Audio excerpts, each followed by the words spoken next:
Olá, caros irmãos da Igreja Batista Central de Porto Alegre. Hoje eu vou pular um pouquinho a meditação em Salmos e vou aproveitar que eu acabei de publicar e escrever um texto a respeito da situação da classe pastoral no nosso país. A gente tem ouvido notícias a respeito de pastores e pastoras envolvidas em assassinatos por dinheiro, escândalos sexuais, envolvimento político, é muita coisa de uma vez só para a gente assimilar. Então eu escrevi um texto que trata sobre isso, justamente refletindo sobre o fato de que nada disso é novo, né? Isso a gente tem visto acontecer escândalos desse tipo com pastores e sacerdotes em geral há muito tempo, e isso não é sequer uma novidade bíblica, né? A própria Bíblia apresenta o sacerdócio com tintas um tanto feias, um tanto tenebrosas, né? Para começar, o primeiro sacerdote da Bíblia, que é o sacerdote Arão, ele já começa o legado dele fazendo um bezerro de ouro e ainda dizendo para Moisés que esse bezerro surgiu por milagre, né? Quer dizer, ele cedeu completamente à pressão popular e parece que agradar as massas era mais importante, né, do que fazer a coisa certa.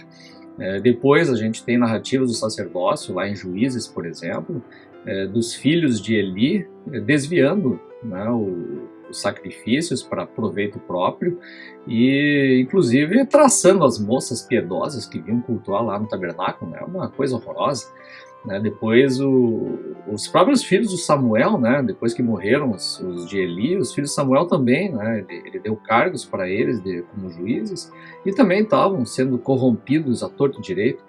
Depois nós temos aí Davi trazendo o sacerdócio para perto dele, né, trazendo a arca e o tabernáculo para Jerusalém. Depois ele orienta a construção do templo e dali em diante você tem esse sacerdócio grudado nas esferas de poder, né, direto na política. E nós temos todo o período dos reis de Israel e de Judá fazendo as maiores barbaridades em relação ao próprio templo, né? Teve rei que colocou um ídolo dentro do templo. E o que é interessante nesses textos é que o sacerdócio está sempre quieto, nunca há uma manifestação sacerdotal contra o que os reis estão fazendo. Tem que aparecer profetas de fora, né, para apontar o dedo e dizer, olha, não se faz uma coisa dessa. Então nós temos um sacerdócio extremamente omisso. Chega lá no período interbíblico, nós temos o sacerdócio se tornando o próprio governo, porque eles eram representantes, né, os escolhidos pelo Império Persa para governar a Judéia, então eles se tornaram governantes, né, e no período posterior do helenista, eles viraram inclusive banco, né, porque com a atividade monetária, com o surgimento, né, da moeda e tal, eles viraram um centro de negócios, né? Então eles controlavam praticamente, né, tanto a religião como a política e a economia de toda a Judéia. Então virou um grande centro de negócios, o próprio templo e o sacerdócio. Chega na época de Jesus, são os saduceus, né? E Jesus falou bem mal dos saduceus, foi pancadaria de tudo que é lado, né? Inclusive fez uma purificação do templo, virando mesas de cambistas e tal, né? Então é uma situação precária que a gente vê no sacerdócio. Quando chega no período do Novo Testamento, tu pensa, pô, agora nós temos os pastores, temos, né, o pessoal com o evangelho e tal, vai ser diferente. E aí nós temos as cartas de Paulo avisando, né, sobre, né, os falsos pastores, os falsos mestres, aqueles que querem apenas lucrar com, né, a própria pregação da palavra, a pregação de Cristo, e que acham que a piedade é motivo de lucro, né? O Judas ele vai falar em verdadeiras ovelhas infiltradas no meio do rebanho, também trabalhando apenas em benefício próprio. O que isso quer dizer? Que não é novidade nenhuma isso, né? Sempre houve uma relação tenebrosa do sacerdócio com o poder, com a corrupção, né? Isso é comum, faz parte dessa natureza humana. Por outro lado, e aí vem a parte consoladora que eu gostaria de trazer, esse mesmo sacerdócio, ele também levantou pessoas muito dignas na sua história. né? Se nós tivemos lá os casos dos filhos do Eli em corrupção, teve lá um pequeno menino, Samuel, né, demonstrando que era possível haver dignidade dentro desse ofício. No próprio tempo dos reis, de toda a depravação que existia em Judá e Israel, você tinha lá o sacerdote Jeremias, que fazia parte de uma família que foi exilada do templo de Jerusalém e que trouxe sozinho praticamente em Judá uma pregação contra todas as barbaridades que eram feitas tanto no templo como pela monarquia judaica. No período do exílio, nós temos Esdras falando, em Esdras 34, sobre o bom pastor que um dia viria para cuidar das ovelhas, porque elas estão sendo maltratadas pelos líderes de Judá, pelos pastores de Judá. Ele ia trazer um dia o verdadeiro pastor, o bom pastor.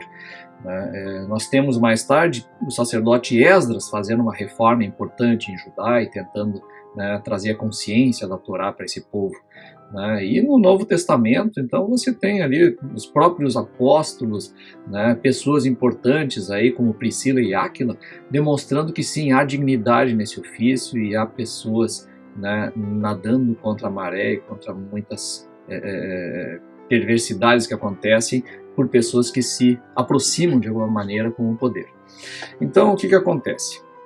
Quando você tem essa relação de pastores próximos do poder de alguma maneira, existe uma grande possibilidade de corrupção. E essa corrupção, esse domínio exercido, inclusive sobre a vida das pessoas, ele pode acontecer não só nas grandes esferas políticas em Brasília, ou nos locais também de quem está próximo dos poderes estadual ou municipal. Não é exclusivo isso. Um pastor de uma igrejinha pequena do interior também pode exercer o poder sobre os irmãos da igreja, sobre os membros, com até uma certa tirania, e a gente tem visto isso acontecer. Temos pequenos tiranos por aí. Isso faz parte dessa natureza caída que nós temos. Mas aí o que acontece? A gente vê esses escândalos acontecendo nas grandes mídias, grandes centros, a gente vê isso nas notícias da internet e nos assustam. Mas a verdade é que nós temos uma legião de bons pastores atuando nas igrejas por aí de uma forma silenciosa, de uma forma anônima, e que não estão nas grandes mídias, eles não aparecem por aí. Eles são verdadeiros pastores de Cristo que estão ali no olho a olho, no ombro a ombro, trabalhando com as pessoas, trabalhando com as igrejas, sendo verdadeiros pastores ou copastores de Cristo, ajudando as pessoas a terem uma vida mais próxima de Deus, uma vida mais digna, e sendo verdadeiros conselheiros dessa gente toda. Então, esses pastores, sim, são os que constroem de verdade o reino de Deus. Não são esses grandões aí que a gente fica o tempo todo replicando vídeo na internet e tal, que no fim das contas eles servem como um complemento de fé, mas não são eles que produzem o reino nas nossas vidas. É ali na carnalidade do encontro diário, no dia a dia, ali que a gente tem os nossos pastores.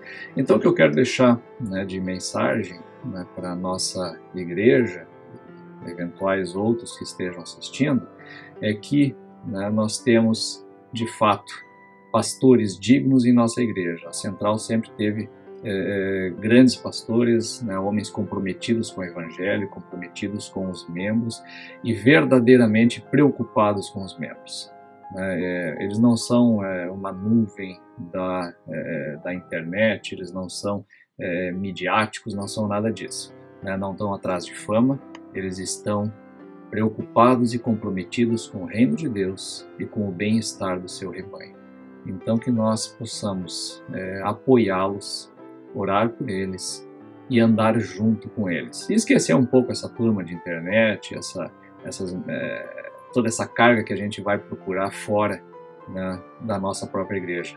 Apoiemos o nosso pastor, oremos por ele e andemos junto com ele. Que Deus nos abençoe. Amém.